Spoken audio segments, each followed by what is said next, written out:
Good evening to everyone presented here. In this fine evening, it's very glad to see you all. It's my great pleasure to welcome you all for this 3 days national level virtual research development program on secondary data analysis in social science research, organized by the Department of Commerce SF, Virudhunagar, Hindunadar, Sandikumaranadar College, Virudhunagar. I feel very happy to convey my sincere thanks to our college management board members, our college principal sir, and self-finance program coordinator sir for granting permission to arrange this program. Prayer is the way of communication with God, either in thought or through songs. So let's start the program with a prayer song. கனியிடை ஏறிய சுளையும் முற்றில் களையிடை ஏறிய சாரும் பனிமலர் ஏறிய தேனும் காய்ச்சு பாகிடை ஏறிய சுவையும் நளிப்பசு மொழியும் பாலும் தென்னை நல்கிய குளிர் இளநீரும் இனியன என்பேன் எனினும் தமிழை என்னுயிர் என்பேன் கண்டீர் என்னும் பாரதிதாசன் வரிகளை நினைத்து தமிழ்த்தாயை வாழ்த்தி கல்லூரியை வணங்கி இந்நிகழ்ச்சியை ஆரம்பிக்கலாம்.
Next, college anthem.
Next, I invite Dr. P. Rajmohan sir, Assistant Professor in Department of Commerce SF, for welcome the gathering. Sir, please. Good evening to everyone assembled here. First of all, I welcome our beloved Principal, Captain Dr. P. Sundarapandyan sir. Then I welcome our respected SF Coordinator, Dr. R. Palaniappan sir. Welcome, sir. And I welcome our today's Honorable Resource Person, Dr. D. Kumaresan sir, Professor and Director, Department of Commerce, KSR College of Arts and Science for Women, Tiruchengodu. Welcome, sir. Next, I welcome our HOD, Mr. S. Selvanathan sir, and our staff members. Last but not least, I welcome all the participants from various states. Once again, I welcome you all. Thank you very much. Thank you, sir. Next, I invite our college coordinator, sir, for self-finance program, Dr. R. Palaniappan sir, for presenting the presidential address. Sir, please. Very good evening to all of you. Respected Chief Guest, Dr. Kumaresan, the Head of the Department of Commerce, SF, Mr. Selvanathan, the faculty members of Commerce Department, SF. Very nice topic that has been selected for the 3-day national level virtual research development program on secondary data analysis in social science research. Many programs for faculty development has been done earlier by our college in view of our Platinum Jubilee celebrations. We have been continuously organizing several such events to improvise the academic performance of our staff members. We have given additional focus towards research also, improvising people and giving larger amount of focus on how to make people to focus on research and make research very easy. As I heard from Mr. Selvanathan that this area has been unexplored for many of our staff members. Hope Dr. Kumaresan sir would be giving us a larger limelight into the area of secondary data analysis. Earlier, primary data analysis has been of many focus to everyone. From today onwards up to 3 days, professor is going to give focus on secondary data analysis, which has been less focus has been given and on research. I heard from him. Basically, I'm from computer science, less exposed to commercial fields and related to secondary data analysis. Hopefully, the participants will be really benefited by the way by which our professor is going to take you towards seeing the agenda of today's program. Professor is going to give exposure to ratios, means, standard deviations, coefficient of variations, growth index, compound annual growth. Tomorrow he will be exposing you to multiple regression, multiple correlation, time series analysis, and moving average.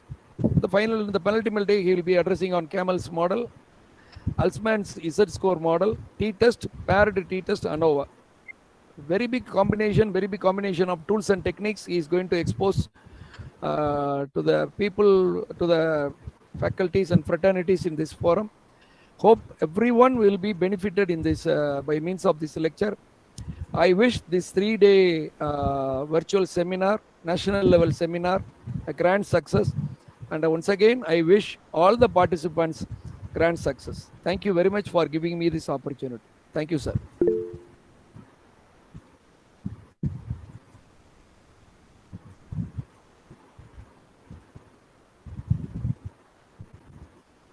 Thank you, ma'am. Good evening to everyone present here today. I extend a warm welcome to everyone present here at a 3-day national level virtual research development program on secondary data analysis in social science research. கேடில் விழுச்செல்வம் கல்வி ஒருவருக்கு மாடல்ல மற்றையவை. ஒருவனுக்கு அழிவு இல்லாத சிறந்த செல்வம் கல்வியே ஆகும்.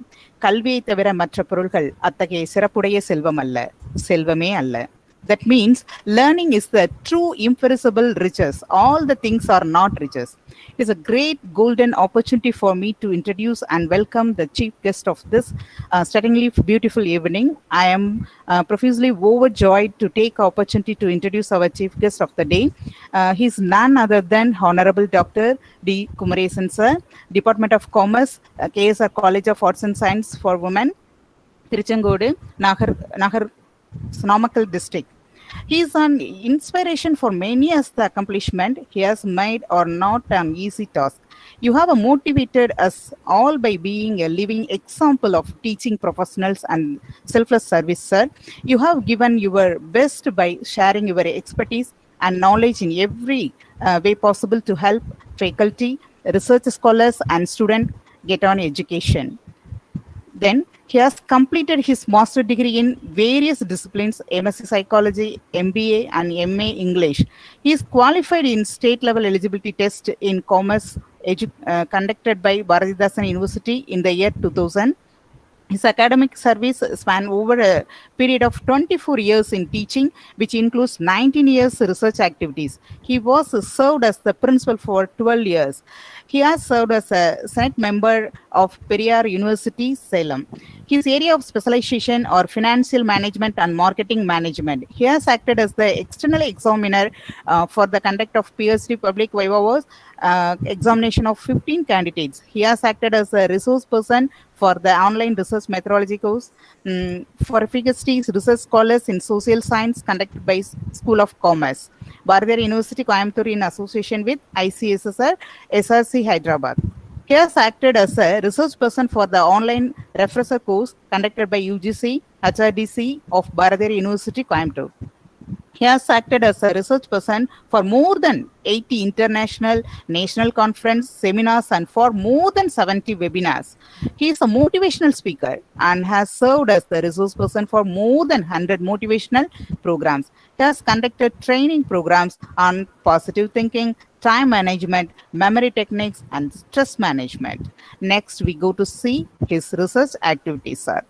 He has guided 5 PhD scholar and 22 MPhil scholars, and under his consultancy, more than 120 PhD scholars have got the doctorate degree. He has conducted over 75 workshops, FDP on research methodology and data analysis using SPSS in reputed universities and colleges in various states of the country. His contribution to the academic forum, he has been serving as a member of editorial board, peer review committee of reputed journals. He has been acting as an executive committee member of Indian Accounting Association, Salem. He is a chief advisor of CAP Research Forum, Nagarkoil. He is a life member of Indian Academic Researchers Association, Trichy. He is an external member of Research Advisory Committee, GS College of Commerce, Varda, Maharashtra. I will point out his extensive awards and honors. Doctor of Literature honor by the International Economics University for SAR Committee, Republic of Maldives. Shiksha Ratan Press Corps by the India International Friendship Society, New Delhi, for his excellent service in the field of education. Lifetime Achievement Award by ESN Publications, Chennai, for his academic achievements. Lead Outstanding Lifetime Achievement Award by Lead Researchers Forum, Coimbatore, for academic achievements.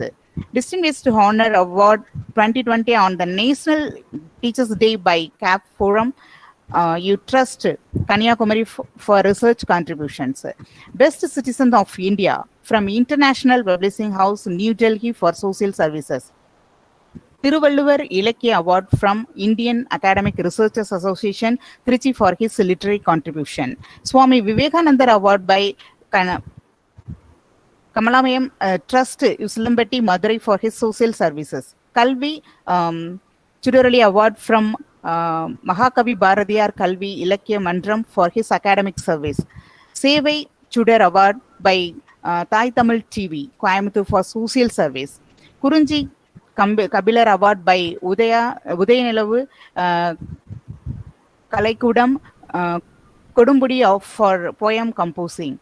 Ilakya Chudar Award from Ulaga Tamil Panbadu Sangam for literary contributions. Some of the positions he got. He has been serving as the president of Swami Vivekananda Sevalayam, Erode. He has been serving as the district president of Seva Bharati, Erode district. He has been serving as the vice president of Pulveli Trust, Kobichettipalayam. He is a life member of Makkal Sindanai Erode. He is a member of Rotary Club of Erode North. He was a member of JCI Erode Trichy and has acted as the chairman for the JCI Week celebration. Not only has this, but he also made other activities. He has been delivering lecture series on the great Indian epic Ramayana. He is a spiritual orator. He is a Tamil poet and has composed a lot of poems. He is a speaker and judge in Patibandram. He has acted as a moderator in debates and panel discussion. I am proud to introduce you, sir. Today we have gathered here for a webinar. I am sure we will be enriched by the webinar. I hope today many of us will be able to considerable knowledge. I request sir to come and start your analysis. Once again, I welcome you, sir, and welcome all of you for this webinar. Thank you very much. Thank you very much, madam. Thank you, ma'am. Now I invite our chief guest who makes the session to be fruitful and who gives more meaning to this national level virtual research development program, Dr. D. Kumaresan sir from KSR College of Arts and Science for Women, Tirchangot. Sir, please. Thank you, madam. The most respected principal of V.H.N.S.N.College, the director for self-financing courses, Dr. R. Palniappan sir, head of the Department of Commerce Self-Financing, Professor S. Selvanathan, other faculty members of the Department of Commerce, Mr. Rajmohan sir, Mrs. Sivasundari ma'am, Kalesigamani ma'am, all the faculty members of the college, and all the participants, a warm and pleasant evening to one and all. At the very outset, I would like to thank the management, principal, faculty members of the V.H.N.S.N.College for having given me a wonderful opportunity to be the resource person for the 3-day national level virtual research development program on secondary data analysis in social science research. I am indeed very happy, and I would like to appreciate the efforts of the Department of Commerce Self-Financing for having initiated to organize such a program, as rightly pointed out by Dr. Palniappan sir, that the focus on the secondary data analysis is less. So the department has initiated to organize such a program exclusively for the secondary data analysis. Really, it's very great, and I salute every faculty member of the Department of Commerce for such a arrangement. Thank you, sir. Thank you, madam. All right. So, as Professor Palniappan sir told, today we are going to discuss about certain tools and techniques, right from ratios, mean, standard deviation, coefficient of variation, growth index, and compound annual growth rate. See, these are very, very simple. These tools are very simple. Professor told I am basically from computer science, so I don't know very much about this. Sir, I would like to assure you that these are very simple and easy tools and techniques. Anybody can learn and apply these tools, so that as you said, our scholars and even the research supervisors may be very familiar with these tools and techniques after the end of the program. So I assure, sir. Okay. So secondary data analysis. We know pretty well the data source can be classified into two. Basically, primary data and secondary data. Let me share the screen.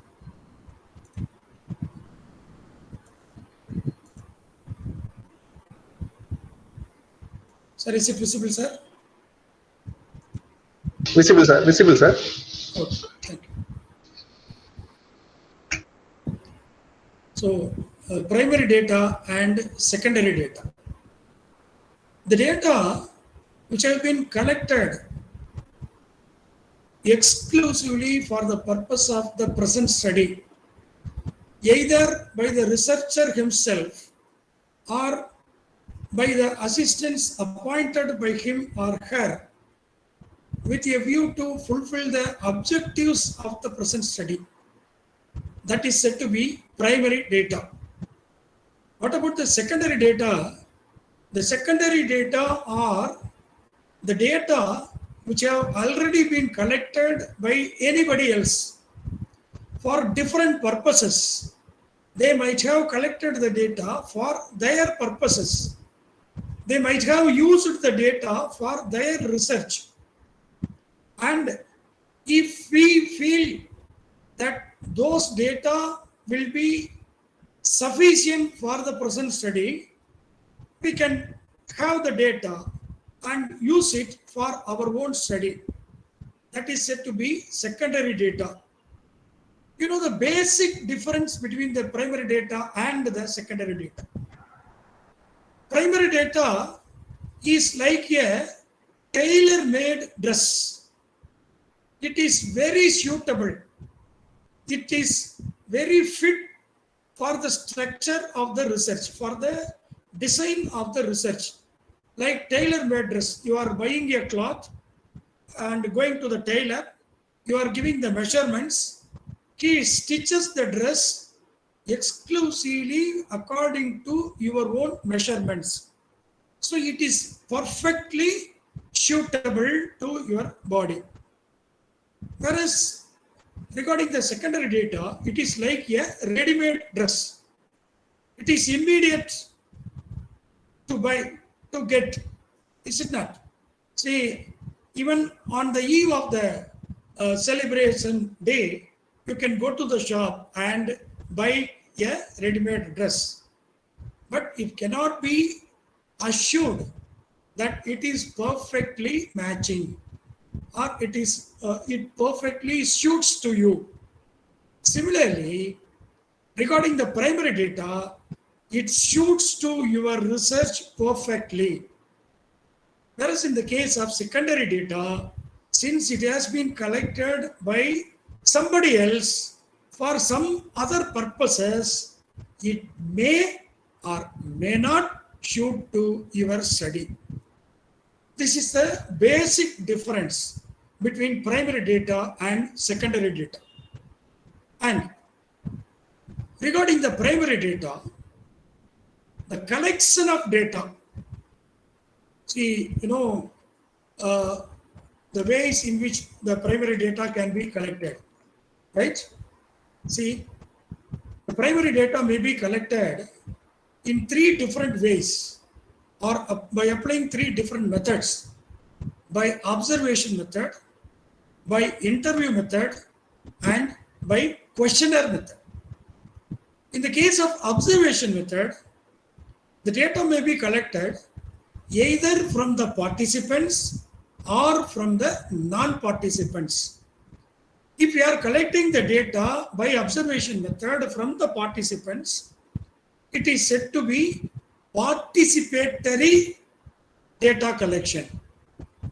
Whereas in the case of data collected from non-participants by observation method, it is said to be non-participatory data collection. Let me give you an example. See, nowadays we are suffering from the pandemic situation.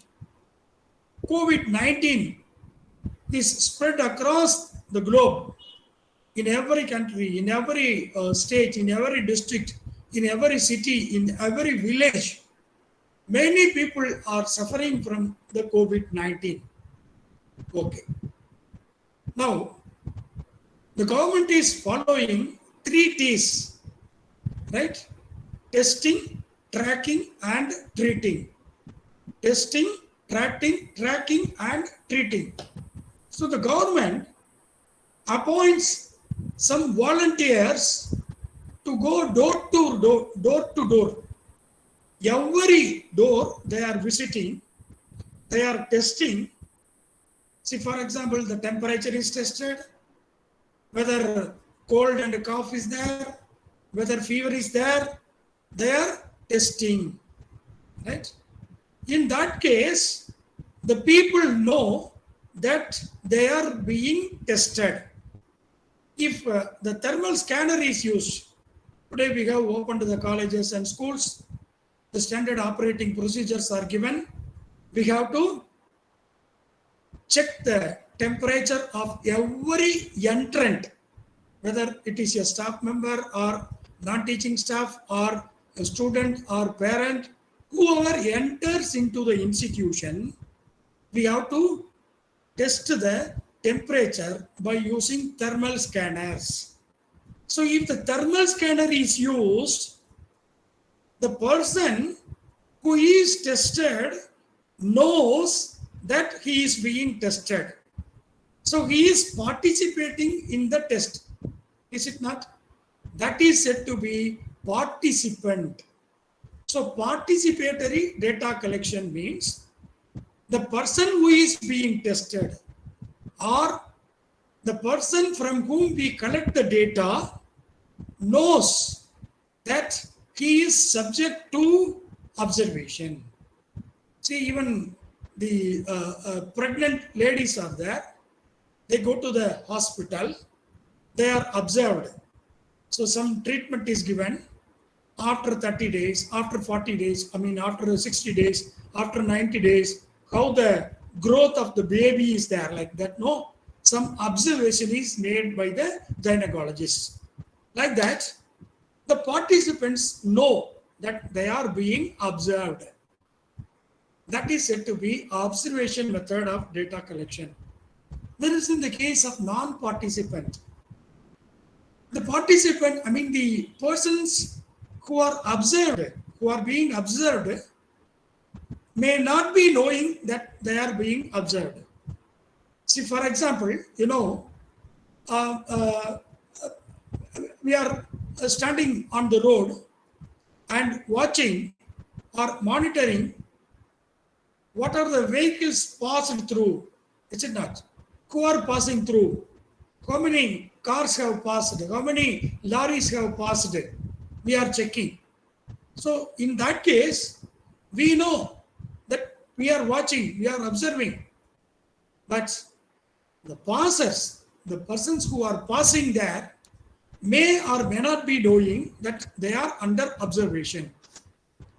Even in the surveillance camera or CCTV camera, even though they have displayed a note that there is a CCTV camera, you are under surveillance of the CCTV camera. Like that, some display boards are there. Even then, we may not be seeing that board, or we may not be realizing that we are under observation. Is it not? So that kind of observation is said to be non-participatory observation. Then the second one is structured interview method. The interview method may be divided into two: structured interview and unstructured interview. Regarding the structured interview, first of all, what is interview? Interview may be, face-to-face interview, telephonic interview, and nowadays we are conducting interviews over online. Is it not? Using Skype, using Google Meet, or any other digital platforms like Zoom or any other modes. Is it not? So that is said to be face-to-face interaction or interview. In some cases, we are conducting interview over phone. So we are calling some people and we are talking to them over phone. That is not face-to-face interview. So any kind of interview may be there.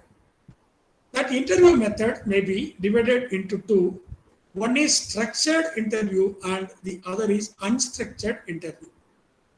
In the case of structured interview, we are drafting a structured interview schedule. So that schedule is used to interview the respondents. In that case, the structured interview contains same questions and in the same order for every respondent.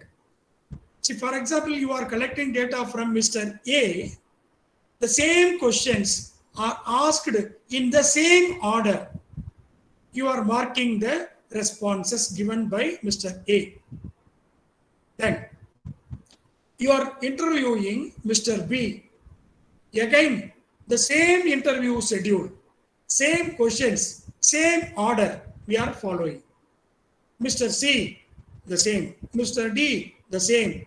Even n number of respondents, 100 respondents, 1000 respondents, or even more than that, we are following the same. Whereas in the case of unstructured interview, there is no such structured interview schedule. The questions are triggered at the moment when we interact with the respondent. See, some questions may arise from time to time. We are conducting interview. See, for example, we are conducting an interview with a VIP. In that case, we might have conceived in our mind that we have to ask these questions like that. Yes, it is kept in your mind, or even you might have noted in your scribbling pad. You are asking questions for a collection of data from the respondent. In that case, sometimes when interacting with the respondent, some sub-questions may arise in your mind, is it not? That sub-questions may or may not arise at the time of conducting interview with everybody. So while meeting A, some questions might have arisen in your mind. While meeting B, some other questions might have arisen. Is it not? So here, it is not a structured interview. So in the case of structured interview, all the questions must be same and all the questions must have been asked in the same order. Come to the third method, questionnaire method. Questionnaire method, in this case, unlike in the interview method, we are distributing a structured questionnaire. Again, it is structured. A structured questionnaire is distributed among the respondents. It may be mailed through email, or nowadays we are using the WhatsApp or Instagram. We are using like that. We can circulate the questionnaire and we allow the respondents to take a certain specific period. After that, we are collecting back the questionnaire, filled in questionnaire. Similarly, collective method. We are distributing the questionnaire to the respondents in person. See, suppose we are collecting data from the employees of an organization. We are visiting the organization or institution. We get permission from the employer or the higher authority, and we distribute the questionnaire to the respondents. We are giving respondents a certain specific period. After the specified time, we are collecting back the filled in questionnaire. That is said to be questionnaire method. Okay. Whereas in the case of secondary data, secondary sources, the data are collected from the documents. So certain documents are there, certain reports are there, certain publications are there, certain records are there. We are collecting data from these documents. So maybe annual reports, government publications, earlier research reports, census records, then personal records, client histories, is it not? Even the patient's histories.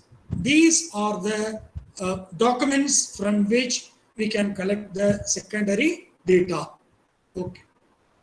Now let me tell you another difference between the primary data and the secondary data. Right? The case of primary data, as I told you, the collection of data is a lengthy process. It is a time-consuming process. It involves time, energy, and cost. So it's a lengthy process. It may be difficult, it may be tedious while collecting the data. And in the case of secondary data, thanks to the advanced technology, now we are able to collect the data simply by sitting at home, going to certain search engine like Google, Yahoo, or MSN. We are entering into the search engine and we have plenty of websites, plenty of portals are there from which we can collect the data. So simply by sitting at home within the four walls, without visiting any place or without meeting any person, we can collect the data. Since they are available in the websites, we can say that they are public data. So there is no problem in collecting the public documents. It is open, it is public, it is common. So nobody is restricted or nobody can be denied to the access to such documents. Sometimes certain records may be available from open source websites, or sometimes it may be available only from the subscribed sources. In that case, the data which are available in the subscribed sources may not be available for all the persons. Whereas in the case of open source documents, they are available 24/7, 365 days. At any time you can access to the website, particular website, and collect the data. Now compare the primary data and the secondary data. As I told you, primary data is time consuming, expensive, right? Whereas in the case of secondary data, it is very simple, time saving, economical, not that much cost involved when compared with the primary data. That primary data involves more and more paperwork. Here, there is no such paperwork. We can collect the electronic data itself. So it is very simple to collect, time saving one, at the same time, energy saving, cost saving, everything is available in the case of secondary data. Then you may be asking, sir, if it is so, why many researchers go for primary data? Is it that? Some experts may give opinion that only the primary data are reliable. Only the primary data are reliable. The secondary data may or may not be reliable. Like that, certain experts might have given you such kind of opinion. Maybe it may be right on certain aspects, or in different view that may be accepted. But whereas you cannot completely say that the secondary data are not at all reliable, you can never say like that. Why? Because the reliability of the data collected from the secondary sources depends upon the source in which you have collected the data. Suppose, as I told you are collecting data from annual reports. It is genuine, it is perfect, it is reliable. If the annual reports have been collected from the websites, the official websites of the particular companies, how can it be regarded as not reliable? It is reliable. It is valid. Government publications, it is reliable. Earlier research, it is reliable. Census, it is collected from the census department of the government, it is also reliable. Personal records maintained by the human resource department of the companies, how can we say that it is reliable? It is not reliable, it is reliable. Client histories, patient histories, if the data have been collected from these genuine, underline, genuine documents, then the data are perfectly reliable, certainly reliable. Unless otherwise, you try to cook up the data, it will not be said that it is not reliable. So please, my dear friends, understand that you should never cook up the figure, cook up the data. Some people misguide you that you can cook up the data. Even in the case of the primary sources, people say that, sir, I have taken 1,000 sample size, sir. I have collected 100 data from 100 respondents. I have multiplied it by 10, sir. Or if it is sample size is 500, I have multiplied it by 5, sir. No. Please, it is not the good way to collect the data. If it is 300, you go and meet 300 people. If it is 500, you collect data from 500 people. That is the right way. Similarly, in the case of the secondary data, what Blender, some of the research scholars or some of the researchers committing in the case of the secondary data. That is one more difficulty for the secondary data users, because if you are collecting the secondary data, it is time oriented, is it not? So it is time oriented. See, for example, the period of study is taken into account. See, I have collected data for the last or the latest 5 years, not last 5 years, the latest 5 years. Now we are in the September 2021. And suppose we start the research work now, we will be collecting data for the last 5 years or last 10 years, means up to 31st March 2021. So go back, latest 5 years, latest 10 years or latest 15 years, like that. Okay. So what is a difficulty for the secondary data researchers is you have to complete the study within the specified period, or otherwise, suppose if you are not able to complete the study within this year, maybe for example, if you are completing the study in the year 2023,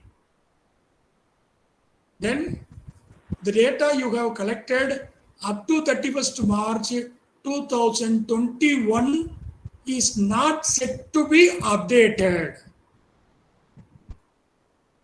So what's the problem?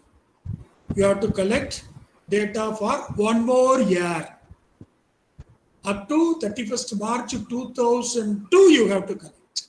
2022 you have to collect. Okay, sir, what's the problem?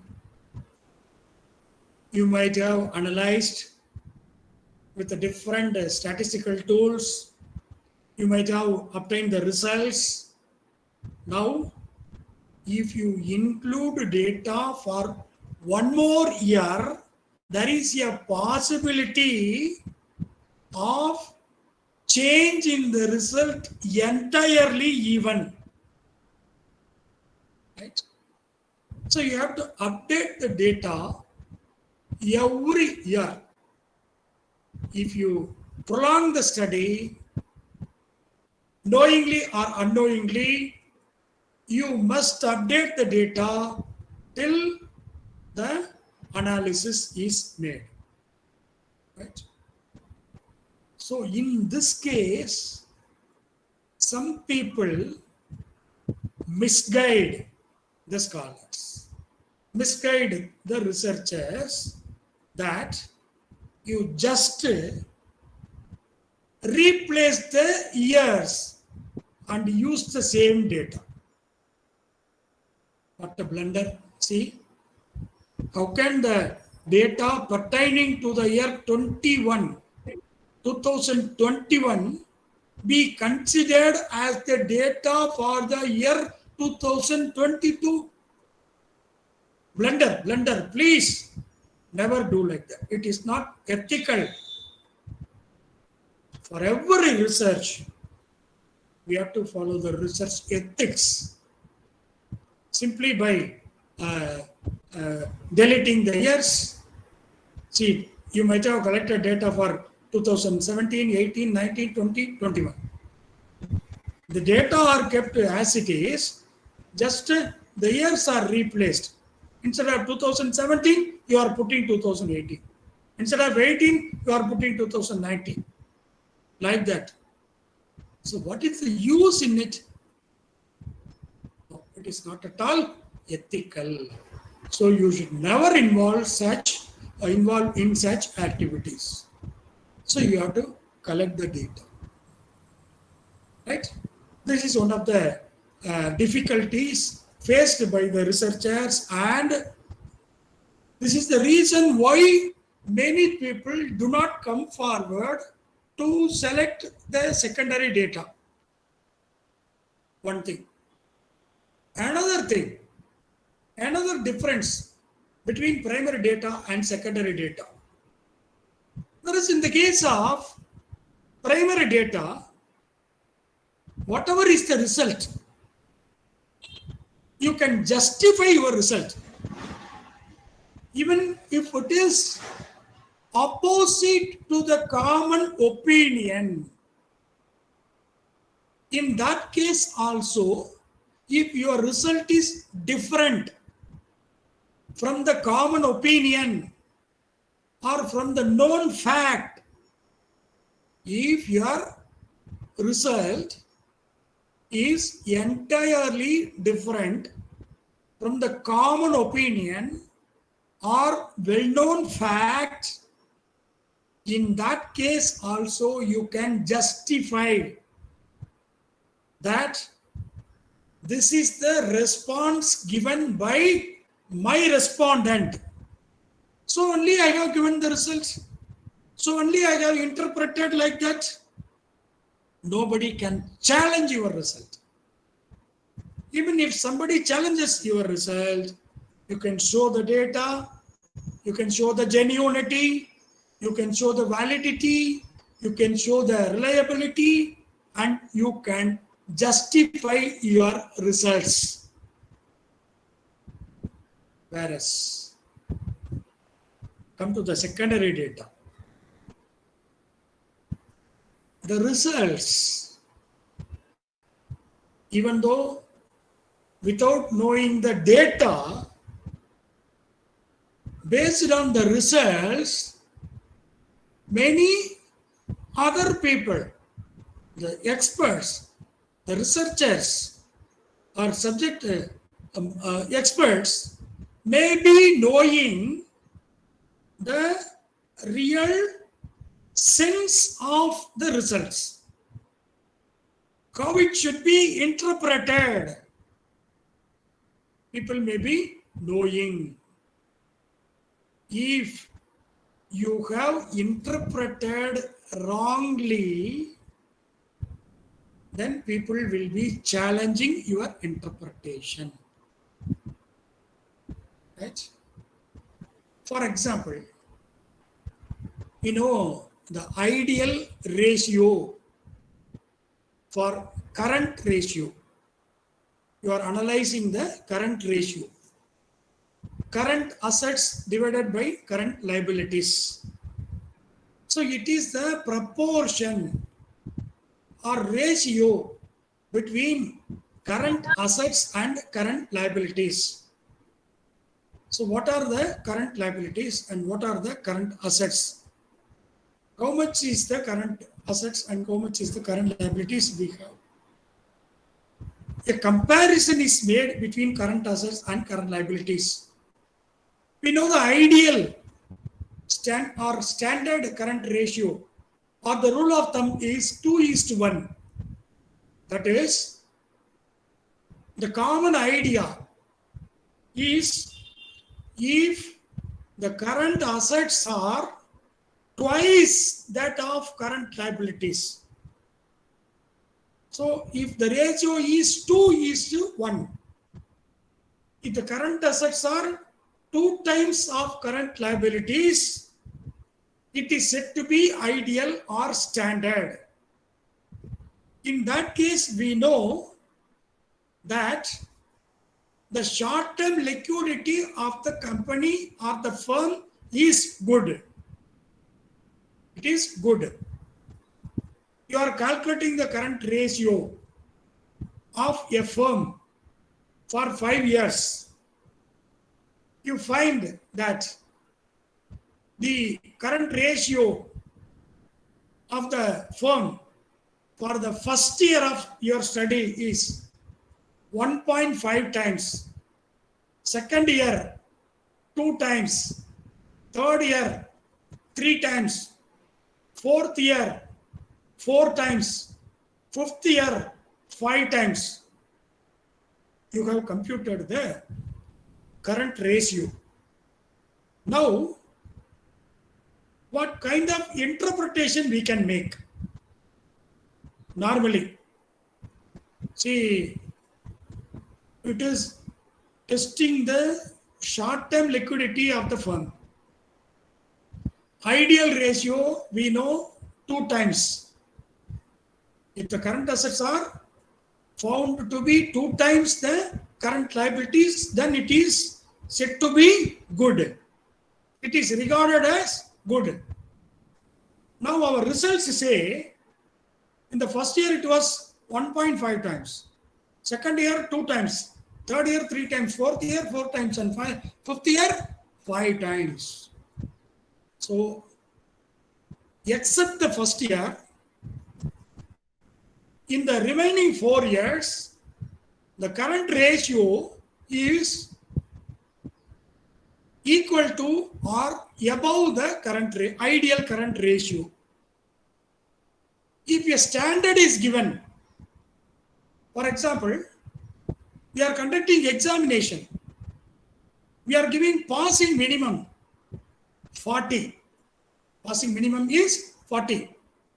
Whoever scores 40 or more is regarded as passed. Right? Similarly, here, ideal ratio is 2 times. So in the second year it is 2, third year 3, fourth year 4, and fifth year 5. Certainly it is above the standard ratio. Then we can say it is good. It is good. We would have given interpretation like this. See, the current ratio of the firm A was found to be 1.5 times at the beginning of the study period. During the remaining part of the study period, the current ratio witnessed a constantly increasing trend. It has increased from 2 times during the year 2018 to 5 times at the end of the study period, that is 2021.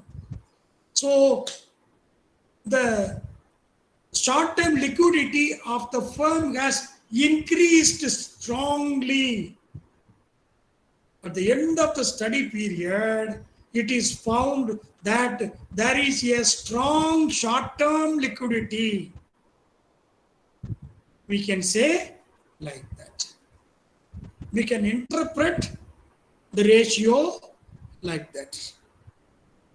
But in fact, what is in fact? Here we have to understand that regarding the current ratio, what are the components of current ratio? Current assets and current liabilities. What is working capital? The difference between current assets and current liabilities. Okay. In the case of working capital, we have studied that the working capital should not be too lesser or too excessive. So excessive working capital is also not good. Too lesser working capital or too deficit working capital is also not good. So based on that rule, the interpretation we have made that the company has a strong short-term liquidity now is found to be not good. So that's the main problem between the primary data and the secondary data. So collection is easy, time saving, energy saving, economical, that and all okay. But the only thing is be vigilant in writing the interpretation. So you have to collect various literature, go through that, and you have to understand the basic concepts. Then secondary data is very, very, very simple, right? Now let me go to the other part. See, these are the features of secondary data. I have already told you, existing data, data collected by others, data collected for different purposes. It is ready-made. It may or may not be suitable for the current research. Need to be grouped and regrouped. It is very simple to collect that and all. Okay. Now, see, these are the different sources from which we can collect the secondary data, particularly the financial data. Number one, as I told you, they can be collected from the official websites of the companies. First one. Then the second one, we can collect the data from some database websites. Number one, Provis. It's an authenticated data source or database of CMIE, Center for Monitoring Indian Economy Private Limited. So there is a center and it collects the data of the companies. It is also to be regarded as a genuine database. Similarly, we can collect data from BSE India, Bombay Stock Exchange website, or some other private databases are there, like www.moneycontrol.com, economictimes.indiatimes.com, business-standard.com, capitalmarket.com, ndtv.com, in.finance.yahoo.com, financialexpress.com, and screener.in. These are the various sources from which we can collect the financial data of companies. Then,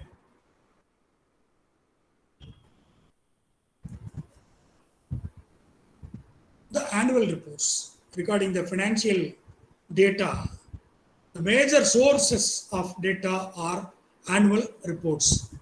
It includes financial statements like balance sheet, profit and loss account, and key financial ratios.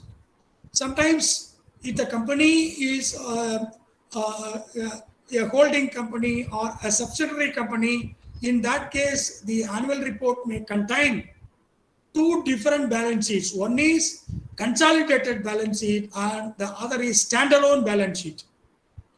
In the case of consolidated balance sheet, the total balance sheet of all the companies coming under the holding company would have been consolidated and the total balance sheet will be there. Whereas in the case of standalone, the balance sheet contains only the financial statement of that particular company. Similarly, for the profit and loss account, consolidated as well as standalone. So it is always suggested that you may go for standalone. Unless otherwise, your specific study is about the consolidated, that is the holding companies analysis is made, then you can go for consolidated balance sheet. Or otherwise, better to go for standalone. Then, certain key financial ratios are given. See, sometimes regarding the ratios, we have to calculate the ratios. In some cases, again, it is available ready-made. The company itself has calculated or computed the ratios and it has been published in the annual reports or in the databases. They might have computed the key financial ratios and it would have been published in the resources. So we can either use the key financial ratios given in the databases, or we can calculate or compute the ratios from the data available from the balance sheet and profit and loss account. We can compute. Sometimes both may be used. What are the key financial ratios available in the data sources? You can use that. Apart from that, if you are particular to include some more ratios, those ratios may be computed of your own. Both may be included in your study. Right. Now, what are the key financial ratios available in the databases? Now we can divide the companies into two types. One is manufacturing companies and the other is service companies, particularly, for example, banking companies. Some insurance companies are there, some IT companies are there, some other service industry is there. Mainly banking companies we are using for our research. Why there is a specific differentiation between manufacturing companies and the service companies is being made. See, in the case of manufacturing companies, certain ratios can be computed. See, for example, based on the stock, we are collecting certain ratios. It is possible for manufacturing companies. Whereas in the case of service companies, there is no stock at all. There is no inventory at all. How can we compute the ratio relating to stock or inventory? So that is why these companies are differentiated. So the basic ratios available in the databases that can be used for manufacturing companies are per share ratios, profitability ratios, and liquidity ratios. Regarding the service companies, per share ratios, per employee ratios, per branch ratios, and key performance ratios. Now let us see what are the ratios. Regarding the per share ratios of manufacturing companies, earnings per share, book value per share, dividend per share, revenue from operations per share, profit before depreciation, interest and tax per share, PBIT per share, PBT per share, net profit per share. Regarding the profitability ratios, PBDT, DIT margin. Previous one, PBDIT per share. It is PBDIT margin, PBIT margin, PBT margin, net profit margin, RONW or ROE, return on net worth or return on equity, ROCE, return on capital employed, ROA, return on assets, debt equity ratio, assets turnover ratio. These are the profitability ratios. Then liquidity ratios for manufacturing companies, current ratio, quick ratio, inventory turnover ratio, dividend payout ratio may also be regarded as liquidity ratios, earnings retention ratio, right? These are the ratios available for manufacturing companies. What about the service companies? Per share ratios, the same, like earnings per share, book value per share, dividend per share. Then operating revenue per share, net profit per share. These are the per share ratios available for service companies. Then per employee ratios for service companies. Interest income, this is exclusively for the banking companies. Interest income per employee, net profit per employee, business per employee. Then per branch ratios, interest income per branch, net profit per branch, business per branch.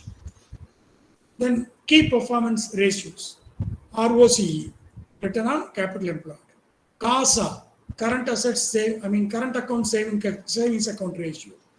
Then net profit margin, NPM, OPM, operating profit margin, return on assets, return on equity or net worth, ROE or RONW, net profit, net interest margin. The earlier one is net profit margin. This is net interest margin. Then cost to income. See, in all these cases, unlike in the early period, in the yesteryears or sometimes in the past, gross profit ratio, net profit ratio, operating profit ratio were the profitability ratios or key performance ratios, both for service companies as well as the manufacturing companies. Now the reporting format is changed. Unlike in the past, we are not preparing the profit and loss account in T-shape, right? In T-shape format is not prepared. Nowadays, a report form, right? No sales figures are shown. See, revenue from sources, revenue from operations. Like that only the present reporting format is there. So here, not that much stress or emphasis is given for gross profit ratio. Here we are focusing on NPM and OPM, net profit margin and operating profit margin. Similarly, net interest margin. So they are only given importance nowadays. Okay. Then other key performance ratios. Interest income to total assets, non-interest income to total assets, operating profit to total assets, operating expenses to total assets, interest expenses to total assets. Like that, there are certain key performance ratios already computed and available ready-made in the databases. You can simply take the ratios itself, then you can find out, as I told you, you can find out the mean, standard deviation, coefficient of variation, growth index, or some the compound compound ratio, is it not? CAGR, compound annual growth rate. Like that we can calculate and interpret. Now, the balance sheet ratios. These are the ratios which we have to compute. these ratios are not readily available. We have to compute. From the figures taken out of the balance sheet. So fixed assets by total assets, current assets by total assets, investments by current assets, inventories or stock by current assets, total receivables by current assets, short-term loans and advances from by current assets. That is the proportion of fixed assets to total assets, proportion of current assets to total assets. Similarly, proportion of different components of current assets to current assets. So these can be computed and interpreted. Now, for the service companies, cash and bank balance with RBI to total assets, balance with banks to total assets, investments to total assets, advances to total assets, fixed assets to total assets, current assets to, other assets to current assets.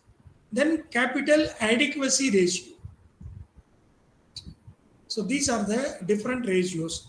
See, in the case of manufacturing companies, current assets are given much importance, and in the case of service companies, total assets are given much importance. And now we go to the tools. Mean, we know pretty well. It is very simple tool. We denote the mean by x bar equal to x1 plus x2 plus x3 up to n number of x. So xn. Xn means number of items is n. So add all the items and divide the summation by number of items. So that is mean. It is a single quantity representative all of all the items. See, 10 items are there. For example, you are collecting current assets of your company for 10 years. So how many items are there? 10 items are there. If you add all the current asset values for the 10 years and divide the total by 10, we get the average current assets of the company for the entire study period. Instead of taking the individual items for interpretation, we are computing the single quantity representative called mean. So based on that, we can interpret the results. Then the next one is standard deviation. We know the different measures of deviation, dispersion, standard deviation, mean deviation, quartile deviation and all, kurtosis, skewness, moments and all. But in researches, we are using the standard deviation. That means, as I told you now, mean is a single quantity representative of all the data. It does not mean that all the individual data will be the same of the mean. We cannot say that. So there may be a difference between the average and the individual items. So that difference is said to be the deviation or dispersion. So based on the differences, the individual differences, certain standard is computed. That is the standard deviation. So how far it is deviated from the mean. So there is a standard limit, upper limit and lower limit. That upper limit is the x bar, upper limit equal to x bar plus standard deviation. Lower limit is x bar, that is mean minus standard deviation. So the limit will be mean plus or minus standard deviation. That's why we are computing the standard deviation. Then come to the other one, the coefficient of variation. It is the percentage of standard deviation on the mean. Standard deviation divided by mean into 100, it is represented as a percentage. The standard deviation is represented on the mean as a percentage. That is called coefficient of variation. To what degree it is varied. So the variation is measured in terms of a coefficient that is called coefficient of variation. Sir, why this is calculated? Average, I told that is the single quantity representative of all the data, all the quantities. Then standard deviation, as I told it gives you the upper limit and lower limit of the variation of individual items with the mean. Here, the coefficient of variation is computed mainly to understand the consistency of the data. The consistency of the data. What is consistent? It is more or less in the similar trend throughout a long period. Is it not? So it is similar or around. It is similar or around. Or it is confirmed that this will be this amount only. We can confirm. See, for example, in the first year, the net profit is 15,000. In the second year, net profit is 2 lakhs. First year, 15,000. Second year, 2 lakhs. Third year, there is a loss of 20,000. Can you say that the profit is consistent? No. Because first year 25,000 profit, second year 2 lakhs profit, third year loss.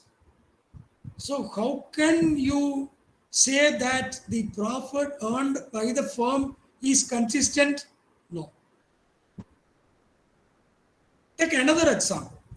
First year 40,000, second year 50,000, third year 60,000, fourth year 70,000, fifth year 80,000, like that. You can say that it is consistent. So it is increasing gradually. At the same time, please understand, even if it is negative, the data may be consistent. See, first year 10,000, second year 9,000, third year 8,000, fourth year 7,000, fifth year 6,000, like that also. In that case also, the deviation is gradual, so we can say that it is consistent. Simply by looking upon the figures, we cannot say that it is consistent. It should be proved by a measure that is called coefficient of variation. So here what we have to keep in mind is, if the coefficient of variation is greater, it is more, it is greater, then the data is said to be inconsistent. It is not consistent. So when the data is consistent, when the profit is consistent, for example, it will be consistent when the CV is less. When the coefficient of variation is lesser, then only we can say that the data is consistent. That is what we have to understand. Then come to the growth index or basic growth rate. So here a base value is taken, that is initial value. Present value minus initial value divided by initial value into 100. So in this case, the first year value is taken as 100. So that is called index. Whenever we talk about index, it is measured in terms of on the basis of 100, right? So the initial value, for example, we are comparing or we are analyzing the data for 10 years. The first year data is considered as 100. See, first year profit 29,000, whatever it is, 30,000, 40,000, 60,000. That 60,000 is considered as 100. Then the second year, for example, it is 40,000. First year, 60,000, example I told you. Second year, it is 70,000. Second year, it is 70,000. In this case, how to calculate? So present value, 70,000 minus initial value, that is 60,000, divided by initial value, again 60,000. So 70,000 minus 60,000 by 60,000 into 100. That is said to be growth index for every year. See, for example, in the third year, the profit is 85,000. So 85,000 minus 60,000, not 70,000, because it is not previous value, it is initial value. Sometimes the chain indices are calculated. They use like this: present value minus previous value by previous value into 100. That is different. But we are not using that. We mean that the growth index is present value minus initial value by initial value into 100. Then the last one is compound annual growth rate, CAGR formula. Here the formula is final value by the initial value or the starting value power 1 by n. Here n means number of years minus 1. Please understand. Here n does not mean the number of years. See, for example, if we are collecting data for 10 years, here you have to put 1 by 9 instead of 1 by 10, please. Apart from that, again minus 1. Here, the formula says final value by starting value, the whole power 1 by n. N means number of years minus 1. Again here minus 1. The whole part is to be multiplied by 100 so that you can calculate the compound annual growth. So these are the various tools we are using for the secondary data. Thank you. Now we'll be discussing how to collect the data from the websites or from the databases, and how to calculate mean, standard deviation, coefficient of variation, growth index, and compound annual growth rate. These are very simple to calculate even with the MS Excel. No need for any other like the SPSS or R software or Statistica or any other statistical package. We do not need. We need set just like that. We can have the MS Excel to calculate these ratios, that too with a simple steps. Now let me first show how to collect the data, right?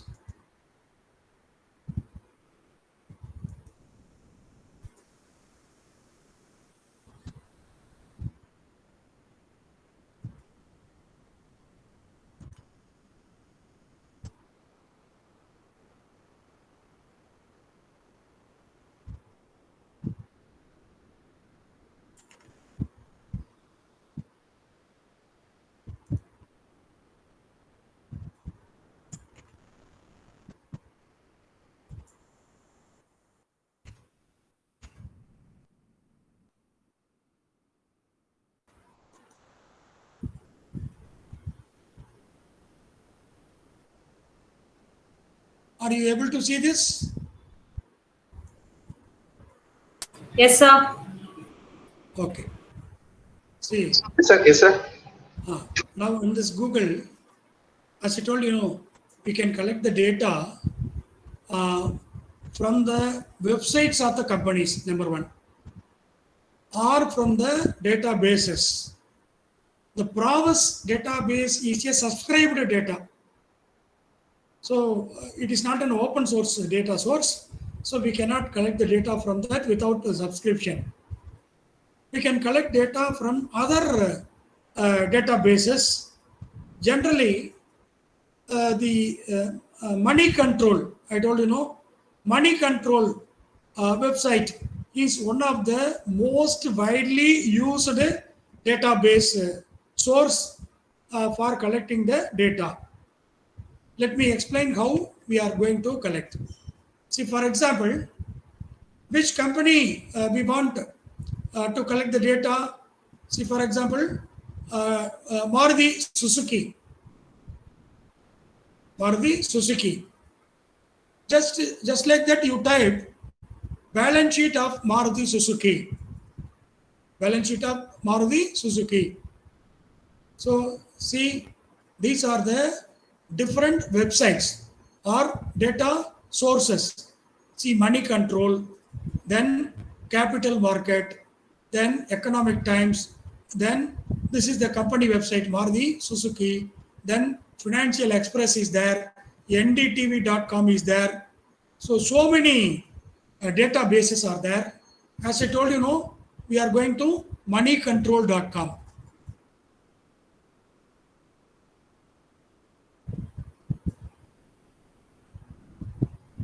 See here, this is the moneycontrol.com site, and you can see these are the see, look at this. I told you, standalone balance sheet is there, then consolidated balance sheet is also there.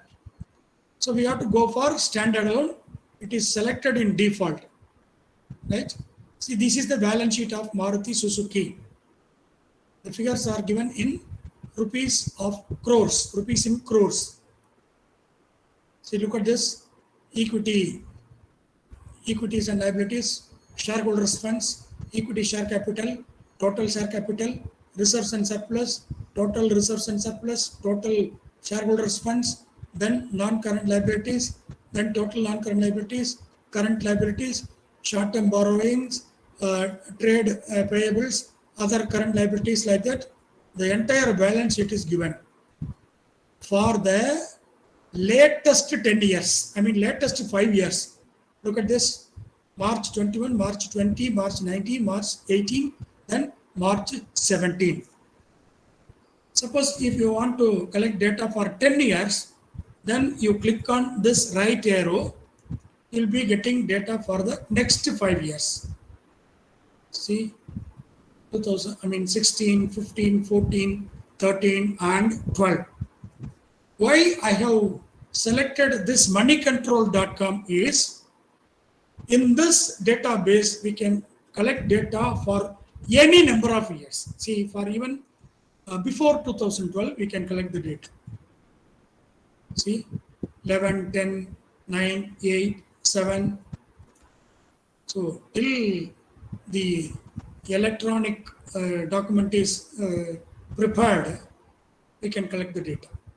See here, up to 2004, we have the data. And not before, like that, I think. Yes. So up to 2004, we can collect the data. But in some other websites, only the latest 5 years data will be available. So here, it is very easy and simple to collect data for a maximum of 10 years. Okay. And look at the tab here, menu bar, right? See here, look at here, balance sheet, profit and loss account, quarterly results, half yearly results, 9 months results, yearly results, cash flows, ratios. capital structure, then financial graphs. So better, we can collect the balance sheet data, profit and loss data, and the ratios. See, this is the balance sheet. Let me show the profit and loss account. See here, profit and loss account.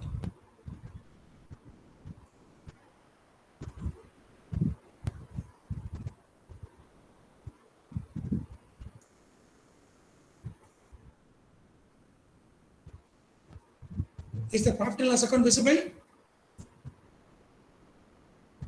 Dear friends,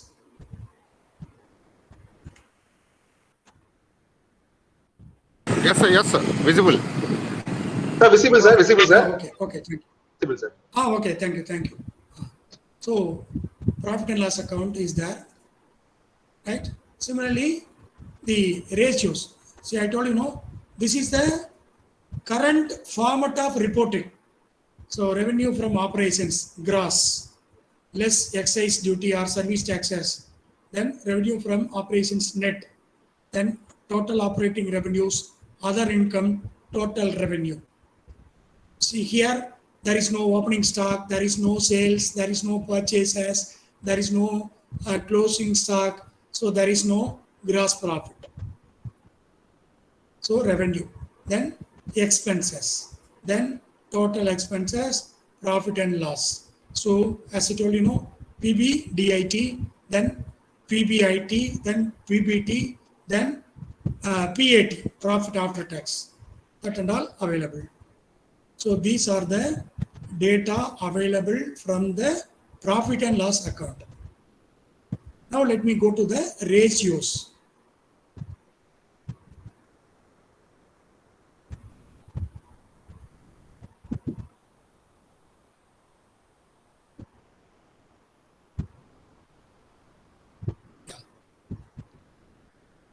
I told you, they are already computed and furnished, right?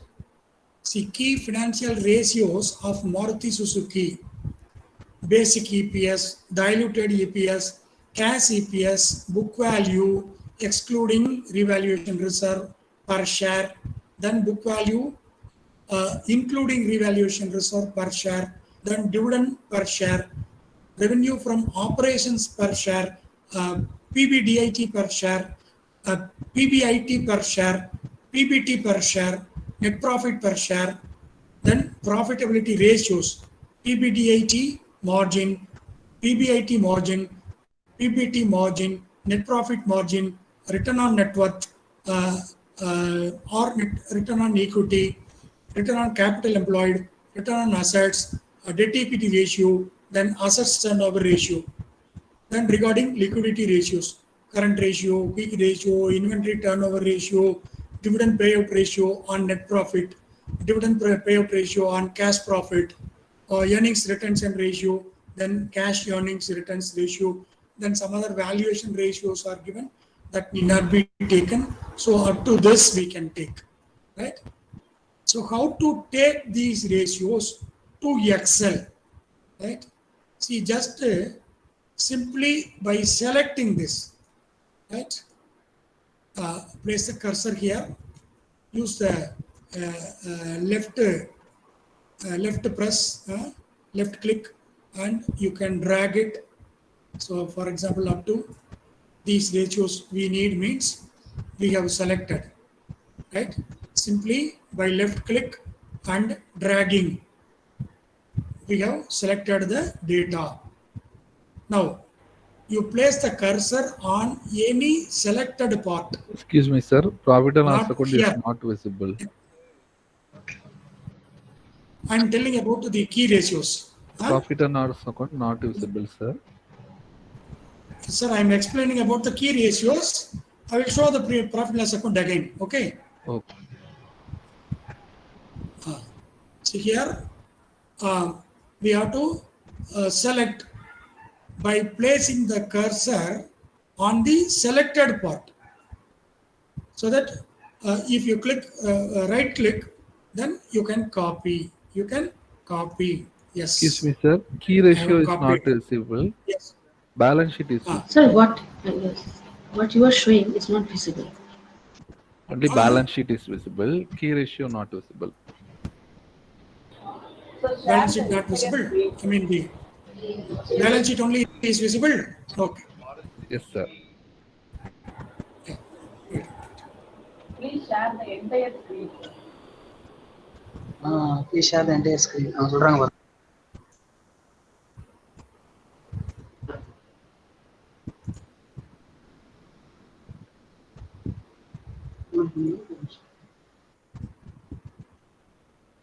Is it visible now? No, sir. Now okay, sir. Now okay, sir. Now visible, sir.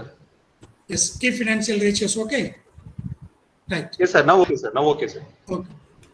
As I told you, you have to place the cursor on the top and you just drag it.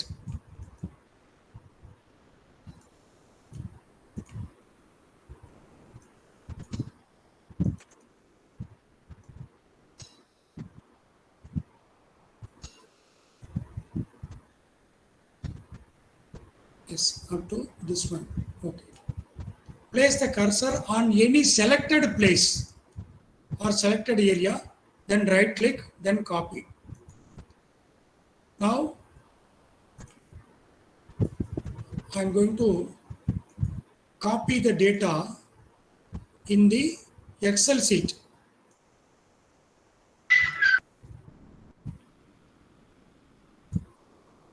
See here, I'm going to place it. I'm going to paste it. So you press the right click, then paste special. Press the right click and paste special. See, a window is appearing like this. Here you select the Unicode text. You select Unicode text. Okay.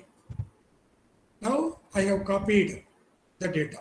I have copied the data. See, March 2021. See here, you can see all the data which was shown in the database have now been copied, right?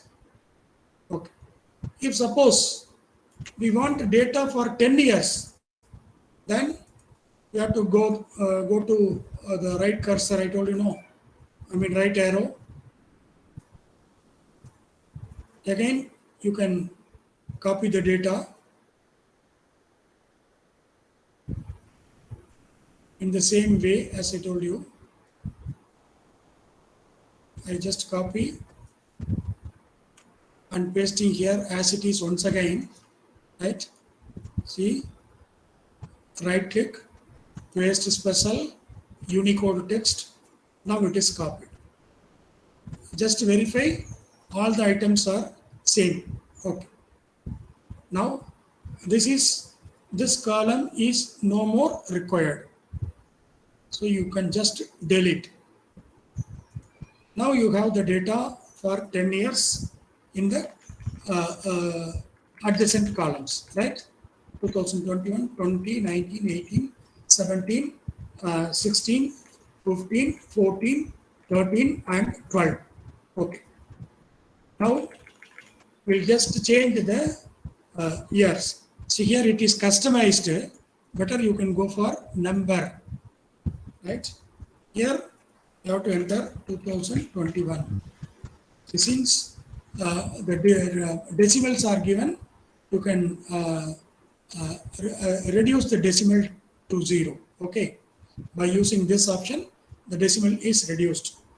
So here 2020, 2019, 2018. Sir, excuse. Yes. Sir, can you just repeat the command how to copy it to Excel, sir? Copy to Excel. Okay. Yeah. Yes, sir. Just tell me the command, sir, so that I'm writing it down. Okay. You just place the cursor.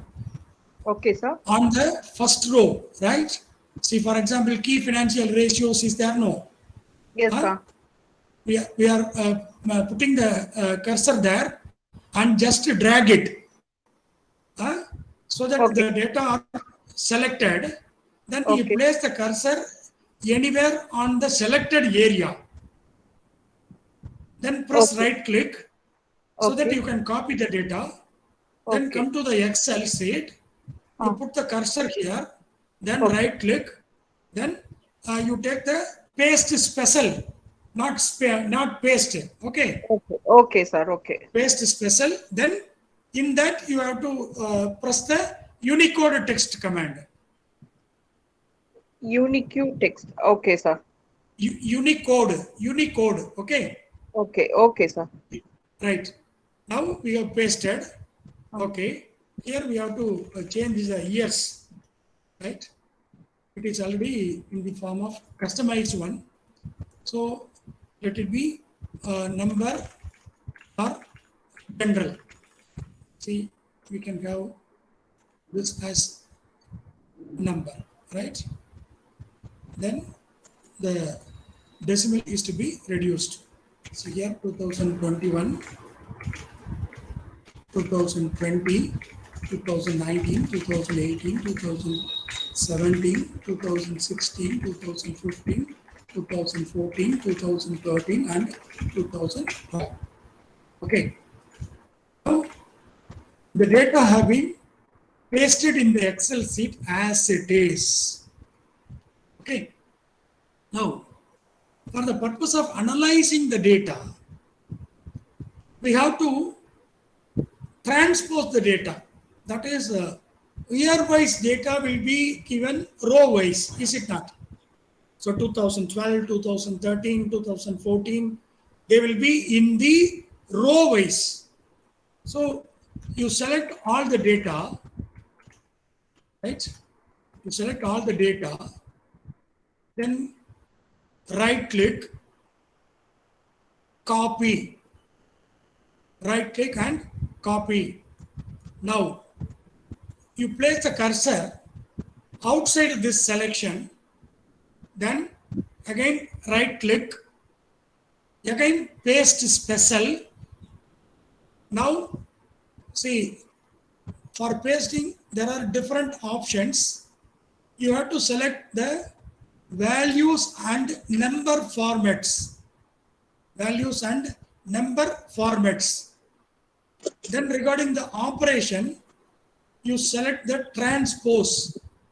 You select the transpose.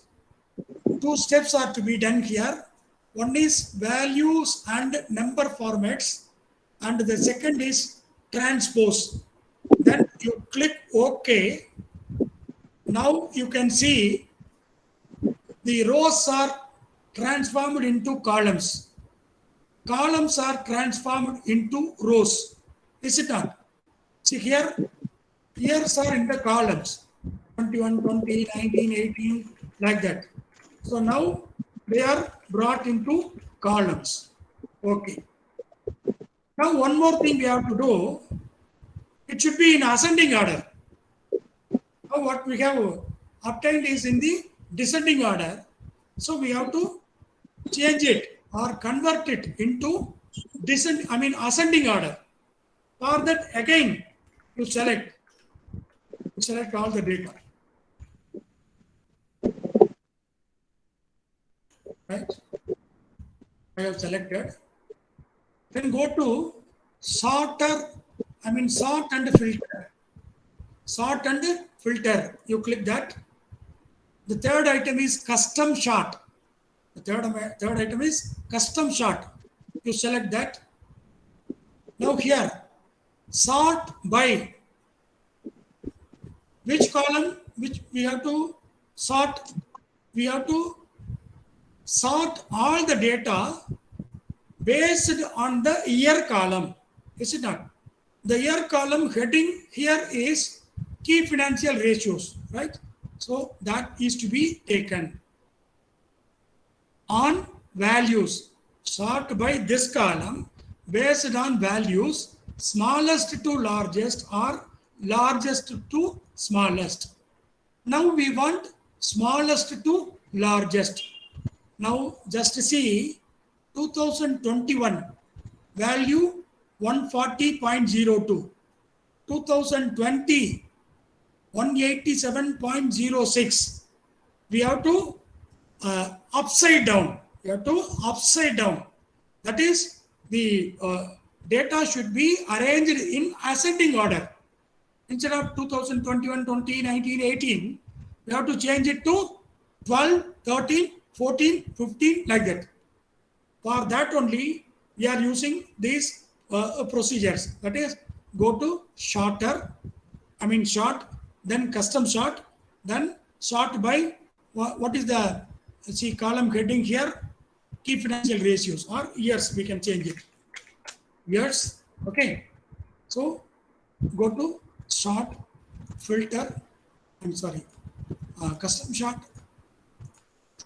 Then here sort by years, values smaller to largest. Now, as I told you, see, if I press OK, then they will be upside down. That's all. See, look at here. 2012 has come to the top. 2021, 140.02 has come down. Right? We have changed it. Okay. Then, one more thing we have to do. See, the decimals. Look at this. It has 1 decimal, it has 2 decimal, it has 1 decimal, it has no decimal, like that. So better for making it uniform, then you have to select, except the years, you select all the data. Then go to here.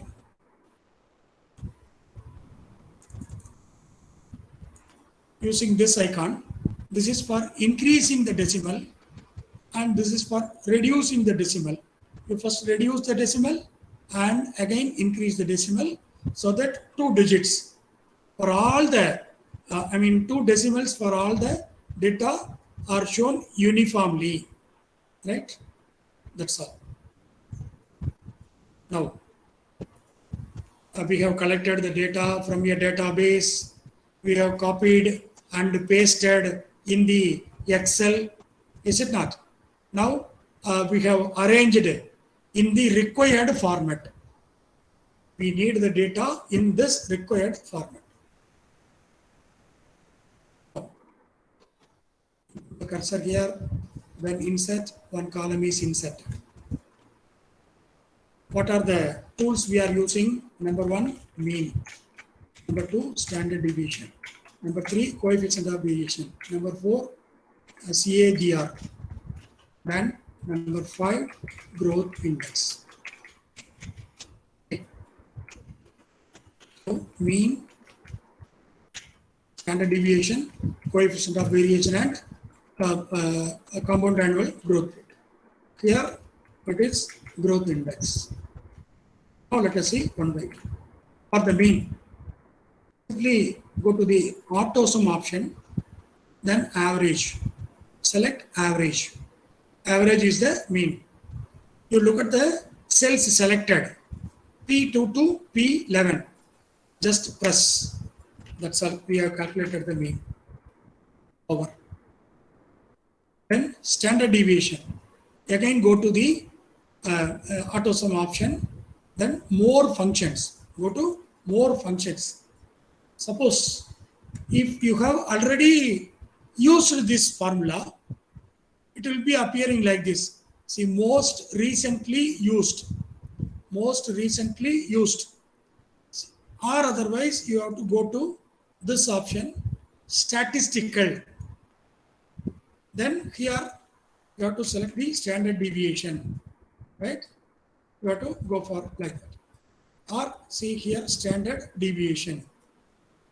Look at this.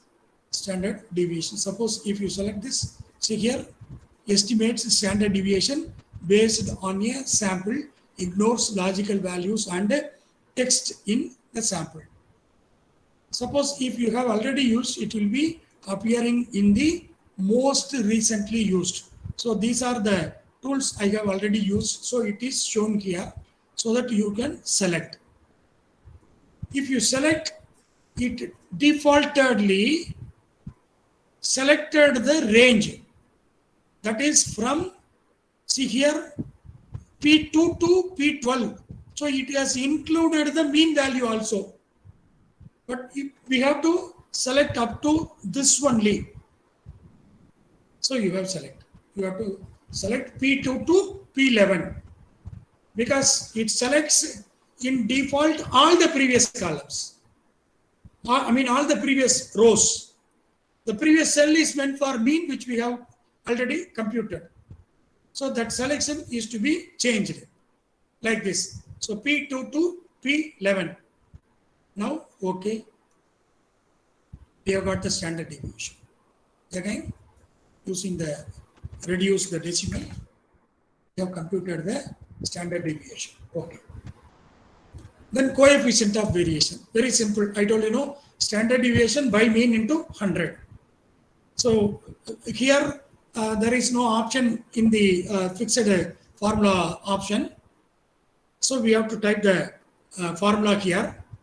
Whatever formula you want to type, you first press the equal symbol. Whatever formula you want to use, you enter equal. Then what is the formula? Standard deviation. So select that cell into 100 divided by mean. Divided by mean. Look at this. That's all. See, I have used the cells as it is. Or otherwise, see what is the value? 45.8. Or otherwise, you put equal. Then you can give the cell reference. That is the cell is P12, P11. So P11 into 100 divided by P2. Like that also you can type.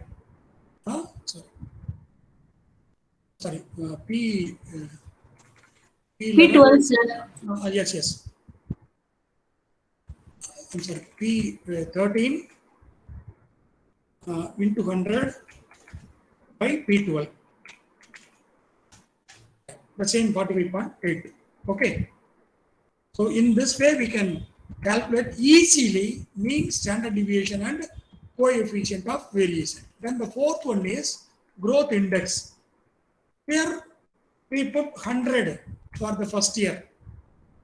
I told you, no, first year shall be taken as the base or the initial value as 100. Okay.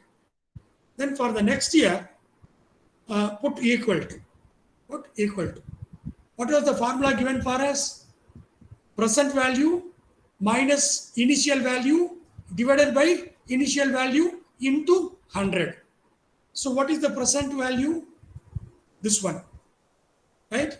So here before that, better you can have the left parenthesis, then present value minus previous value, close the parenthesis, then into 100, then divided by the initial value. Sir, not visible, not visible. No. Yes, sir, it's not visible, sir. The formula alone not visible, sir. So it's not visible, sir. Wait. Okay. Some technical problem is there. Let me continue the same tomorrow also. Only these calculations.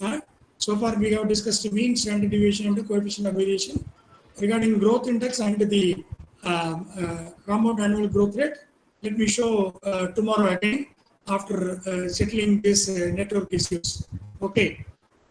Technical issues. I'm sorry for the inconvenience caused to all of you. Okay. So with this, I would like to conclude because I have taken much of your precious time. I'm sorry for taking this much of time. Thank you very much for the wonderful opportunity given to me. Thank you all the participants for your patient listening. Thank you one and all. Really, thank you so much, sir, for your great session. We known a lot of information regarding the secondary data analysis, how to apply the tools, how to use the tools. Thank you so much, sir. Thank you for participants to kindly to participate in patient in up to the time is 6:40 because the program started at 4:30. but now it's 6:40. All the participants kindly watch with the patience. Thank you for everyone participants from various states. Thank you very much. The same cooperation we will be expecting day 2 and day 3 also. Thank you participants. Thank you. Kindly fill up the attendance link form. This is available in chat box. Kindly fill up it, ma'am. Kindly tomorrow you will join at the same. You join same 4:30. The same link. Google Meet links are same, but YouTube link may be changed. It will send it to your email ID or WhatsApp group. Fine. Thank you so much, ma'am. Thank you. Thank you, sir. Thank you, sir.